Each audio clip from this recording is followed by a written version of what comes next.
ইরাকের রাজধানী বাগদাদ, সেখানে এক রাজত্ব চালাতেন খলিফা বাদশাহ হারুন আল রশিদ, বা খলিফা বাদশাহ যাই হোক, তিনি রাজত্ব চালাতেন। তো সেই দেশে একজন সাধক ছিলেন, তার নাম ছিল বাহালুল দনা।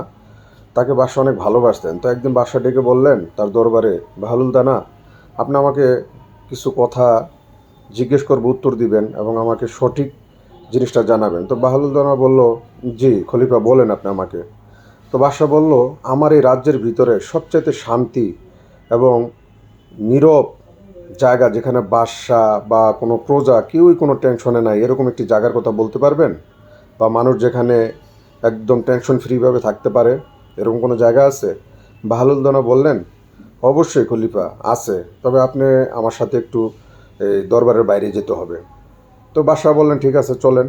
তো বাদশার গার্ড সহ, বাহালুল দানা সহ এক দূরে অনেক পুরান একটি কবরস্থান, সেখানে গেলেন।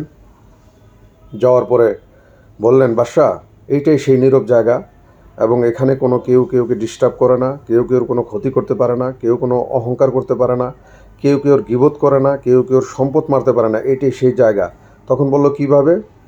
বাহলুল দানা বললেন, এখানে যদি কেউ মানুষের মতো মানুষ হয়ে আসতে পারে, হইতে পারে সে বাদশাহ, হইতে পারে সে প্রজা, রাজা, রাজার রাজা, যাই হোক, যদি মানুষ হয়ে এখানে আসতে পারে, এখানেই একমাত্র জায়গা যেখানে নিরাপদ, এখানে কোনো টেনশন নাই, কেউ কাউকে মারে না, কেউ কেউ গীবত করে না, সম্পত্তি নেয় না, এবং টেনশন ফ্রি থাকে, এটাই সেই জায়গা। বাদশাহ হতভম্ব হয়ে গেলেন বাহালুল দানার কথা শুনে। আসলে বাহালুল, আপনার ভিতরে যে জিনিসগুলো আছে আমরা অনেকেই জানি না। তো এখান থেকে বোঝা গেল, বাদশাকে সে এটাই বুঝাইলো যে শান্তির জায়গা যদি ভালো কাজ করে যেতে পারেন, সেটা হলো কবর, ওখানে কেউ কেউ কোনো ক্ষতি করতে পারে না। এটাই আজকের আমাদের শিক্ষণীয় বিষয় ছিল। ভালো থাকবেন সবাই, পরবর্তী গল্প নিয়ে আবার আসবো।